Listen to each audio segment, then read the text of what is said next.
অধ্যক্ষ মহোদয় ডেপুটি স্পিকাৰক সদনৰ বাহিৰত মাৰিলে এইটো এটা পুলিচ কেছ হ'ব গতিকে মই আপোনাক ৰিকুৱেষ্ট কৰিছো সঁচা নিচা চাবৰ কাৰণে আপুনি পুলিচৰ কেছটো দি দিয়ক আমি তদন্ত নিশ্চয় মই সেইকাৰণে অলৰেডি নিৰ্দেশ দিছো আমাৰ বিষয়া কথাটো কি কাৰণ এইটো এজন আমাৰ ডেপুটি স্পিকাৰ এজন জনজাতীয় লোক আৰু এটা সন্মান দিয়া হয় কাৰ্বি জনগোষ্ঠী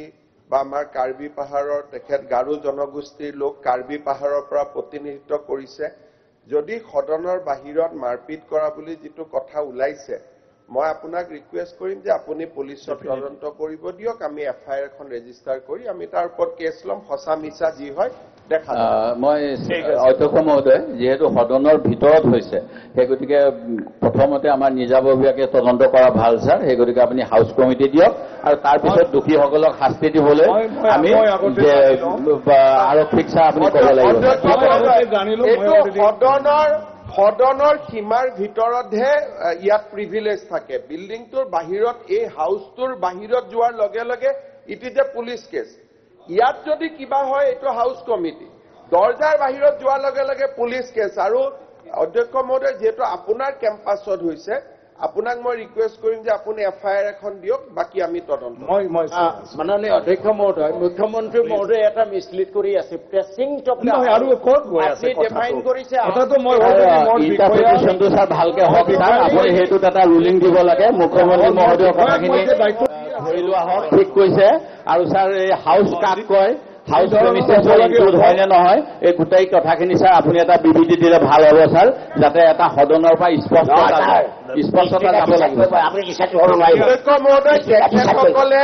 জনজাতীয় লোক চাহ জনজাতিৰ লোক এইবিলাকক টাৰ্গেট কৰাৰ এটা চিষ্টেমেটিক বনাই লৈছে এফালে টি গাৰ্ডেনৰ মানুহক এফালে জনজাতি লোকক আৰু আপোনালোকে নিজে বুজি পাওক আপোনালোকে যিবিলাক মানুহে হাত তুলি আছে এইবিলাক মানুহৰ লগত ইয়াত সামাজিক বাতাবৰণো বেয়া হ'ব যিবিলাক মানুহে আমাৰ ট্ৰাইবেল মানুহৰ ওপৰত হাত তুলিছে এই মানুহবিলাকৰ যদি পিছফাললৈকে যাওঁ তেতিয়া ঘটনাটো আৰু ডাঙৰ এটা কথা হ'ব এইকাৰণে মই হাউচত বহুত ক'ব খোজা নাই আকৌ এইবিলাকে কোকৰাঝাৰ ওদালগুৰিৰ ঘটনালৈকে লৈ যাব কাৰণ এইবিলাকৰ পৰাই ঘটনা হৈছিল কিছুমান সেনসিটিভ জায়গাত সেনসিটিভ হিচাপত কাম কৰিব লাগে আজি মই যদি এজন চাহ জনগোষ্ঠীৰ লোকক গাত হাত দিও ট্ৰাইবেল মানুহৰ গাত হাত দিও সেই সমাজখনে বেয়া পায় নহয় আৰু এনেকুৱা আমাৰ হাউচত আজিলৈকে হৈছে নেকি ৰূপজ্যোতি কুৰ্মীয়ে অলপমান আগবাঢ়ি যাওঁতে আপোনালোকে ইস্যু কৰি পেলালে এতিয়া অকণমান আগবাঢ়ি যোৱা বুলি কৈ স্যাৰ বিষয়খিনি কেলে কৈছে সেই গতিকে স্যাৰ আপোনাক ডিমাণ্ড কৰিছো আপুনি কমিটি দিয়ক আমি সময় নষ্ট কৰা মানে নাই আমাৰ স্যাৰ সময় নষ্ট কৰা মানে নাই স্যাৰ তেওঁৰ গোটেই আপুনি ভিডিঅ' ফুটেজ আমি সেইটোৱে ডিমাণ্ড কৰিছো আৰু ৰূপজ্যোতি কৰ্মীক সমালোচনা কৰ্মীৰ ঘটনা তেওঁলোকৰ অনুৰোধ কৰিলে ডেপুটি স্পিকাৰৰ মাৰাটোৰ ওপৰত তেওঁলোকে সমালোচনা কৰিবলৈ আজি সিদ্ধান্ত লয় এইটো কৰা হৈ আছে ৰূপজ্যোতি কৰ্মী যিবিলাক মানুহ থিয় হৈ আছে আপোনালোকে যদি ডেপুটি স্পিকাৰৰ গাত হাত দিছে the lobbies, the galleries, the libraries, and such other places as the speaker may from time to time specify. সেই গতিকে অকল এই চেম্বাৰটোৱে নহয় সদন পৰিষদ বুলি ক'লে স্যাৰ এই কিতাপ অনুসৰি গোটেইখিনি পৰে সেই গতিকে মুখ্যমন্ত্ৰীয়ে কিয় স্যাৰ এনেকুৱা মিছা কথা সদনত কৈছে স্যাৰ নহয় স্যাৰ আপুনি বিষয়টো মই চাই আছো অনাৰেবল মেম্বাৰ নুৰুল হুদা আপোনালোকে যদি নুৰুল মমিনৰ গাত হাত দিছে এইটো কিন্তু বহুত বেয়া মেছেজ যাব অধ্যক্ষ মহোদয় ভাবুকি দিছে স্যাৰ সদনত কিয় ভাবুকি আমি দিয়া নাই স্যাৰ নুৰুল হুদা বাজেৰ আলী চৌধুৰী কি নাম আছিলে আমাৰ আপোনালোকে যদি গাত হাত দিছে নহয় এইটো বহুত বেয়া কথা প্লিজ আহিব নালাগে মই চাই আছো ন অধ্যক্ষ মানে কোনে কোনে গাত হাত দিছে নামখিনি নাই নুৰুল হুদা ডাঙৰীয়াই চাওক বিষয়টো উত্থাপন হৈছে সদনত সদনত বহি আছো আপোনালোকে সদনত বহি আছে এইটো বহুত বেয়া কথা হৈছে বিষয়টো উত্থাপন হৈছে কলা কাপোৰ এইবিলাক মই নিৰ্দেশ দিছো প্লিজ এই কথাটো এই পৰম্পৰাটো এই পৰম্পৰা আপোনালোকৰ নামবিলাক সোধকচোন প্ৰথম আৰম্ভণিৰ পৰা এইটো এই বিষয়টো লৈ নাপায় নহয় এইবিলাক কৰিবৰ কাৰণে এজন ট্ৰাইবেল মানুহৰ গাত হাত দিবৰ কাৰণে আৰু আজি অসম বিধানসভাত মই বিষয়টো চাম বিধায়কৰ নিৰাপত্তা নিশ্চিত কৰিবলৈ প্ৰশ্নোত্তৰ কালত উত্থাপন হৈছে মই মোৰ বিষয়ে চাবলৈ নুৰুল হুদাক সদনৰ পৰা বহিষ্কাৰ কৰিব লাগে গতিকে এই কথাটো নুৰুল হুদাক সদনৰ পৰা বহিষ্কাৰ কৰিব লাগে উঠিবাহি গৈ আছে মই চাই আছো মই নিজৰ নিৰাপত্তাৰ কাৰণে নিজৰ আজিলৈকে ডেপুটি স্পীকাৰক মাৰপিট অধ্যক্ষ মহোদয় কালি যদি আপোনাৰ গাত হাত তুলি দিয়ে অধ্যক্ষ মহোদয় কালি যদি আপোনাৰ গাত হাত তুলে আপুনি চিচিটিভি কেমেৰা সদনৰ ইমান মূল্যৱান ভাল কথা হোৱা নাই নহয় আজি বিধায়কৰ নিৰাপত্তাকে আপোনালোকৰ চিত্ৰত যাওকচোন আপোনালোকে গাঁৱৰ পৰিৱেশ অসম বিধানসভা কংগ্ৰেছে মিয়া ডকাইত এমএলএ বিলাকক কেতিয়াও টিকেট দিব নালাগে নহলে ধ্বংস হৈ যাব এই মিয়া ডকাইত এমএলএ বিলাকৰ কাৰণে আজি এই অৱস্থা হৈছে কংগ্ৰেছে এই ডকাইত এমএলএ বিলাকৰ কাৰণে আজি এই অৱস্থা হৈছে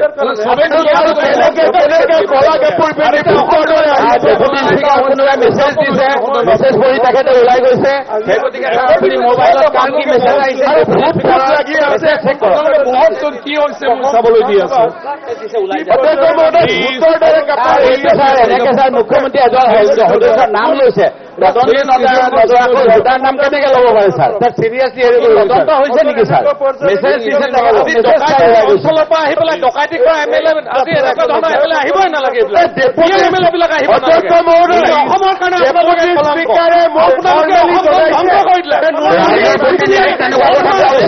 ৰাইজৰ প্ৰতিনিধি হস্পিটেলৰ গৈ ডকাইতি সভাবিলাক বন্ধ কৰক অসমক ধ্বংস কৰিবলৈ আহি নাথাকিব আপোনালোকৰ ইয়াত ডকাইতি চলাবৰ কাৰণে আজি অসমৰ মানুহ থাকিব নোৱাৰা হৈছে আপোনালোকে চিটত বহকচোন আপোনালোকে জনাইছে নুৰুল হুদা পিটিছে বুলি আপোনালোকে চিটত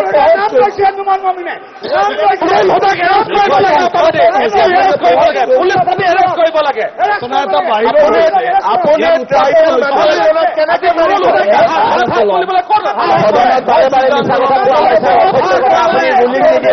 সেইকাৰণে এইবিলাক বৃদ্ধি হৈ গৈছে সদনত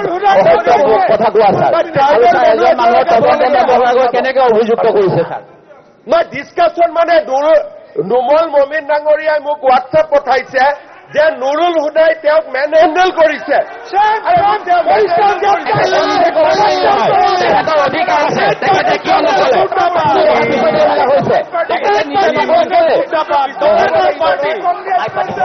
আজি ডকাইতৰ পাৰ্টি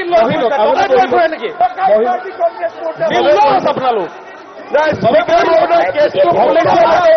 উত্থাপন হৈছে মানে পুলিচৰ এজনৰ পিছত এজন কথা ৰাখিব আপোনালোকে নিজৰ কথা ৰাখিব হ'ব লাগিব ছাৰ আৰু বাহিৰত ঘটনা হৈছে ঘটনা উত্থাপন হৈছে ষ্টেটমেণ্ট বিচাৰি অধ্যক্ষ মহোদয় বিৰোধী দলপতিয়ে ষ্টেটমেণ্ট দিয়ক যে মাৰপিট কৰা কথাটো সঁচা নে মিছা আমি চাওঁ সদনৰ ভিতৰত চবেই আছো গতিকে আপোনালোকে আছে আপোনালোকে বহক মোৰ বিষয়কো মই নিৰ্দেশ দিছো মাননীয় অধ্যক্ষ মহোদয় নুৰুল হুদাৰ ট্ৰেক ৰেকৰ্ড আছে এবাৰ প্ৰশান্ত ফুকন গাঁও হাত তুলিছে আপোনালোকৰ দাবীটো কি মানে প্লিজ ডিছকাশ্যন দিয়ক আকৌ ডেপুটি স্পীকাৰক মাৰপিট কৰা ঘটনাটো ডিছকাশ্যন দিয়ক কুৱেশ্যন আৱাৰ চলি আছে এইটো কি আপত্তি বাহিৰত ঘটনা লগত পুলিচকো দিয়ক এটা হোৱাৰ ওপৰত উত্থাপন হৈছে ইয়াৰ ওপৰত চব আৰু এতিয়া কুৱেশ্যন আৱাৰটো যাবলৈ দিয়ক কুৱেশ্যন আৱাৰটো যাবলৈ দিয়ক নাই কুৱেশ্যন আৱাৰটো বগা আৰু কলা একত্ৰিত হৈছে ভাইৰেল সদন ঘটনা এটা বাহিৰ হৈছে ইয়াত হাউচত অপমানিত কৰিছে ইয়াৰ ওপৰত মই মোৰ বিষয়াক নিৰ্দেশ দিছো কি হৈছে জানিবৰ কাৰণে তাৰপিছত সিদ্ধান্ত ল'ম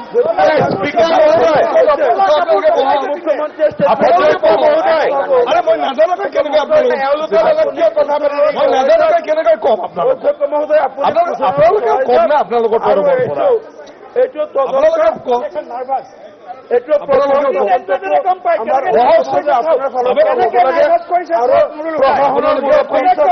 এজন জনজাতীয় উপাধ্যক্ষক কেনেকে মাৰপিট কৰিব আৰু আজিতো আপোনালোকে কলা কাপোৰ পিন্ধি আহিছিলে মাৰপিট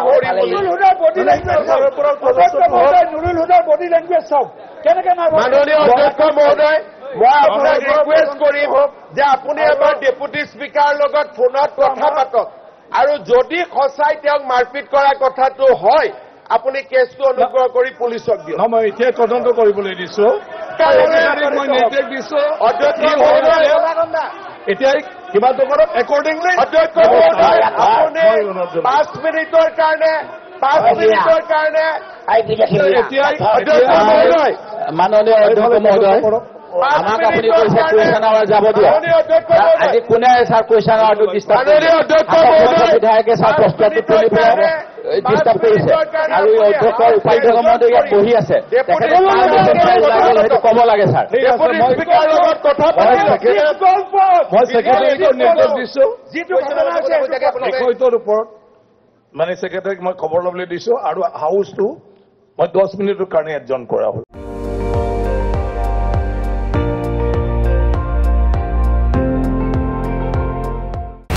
আপুনি চাই আছে ND24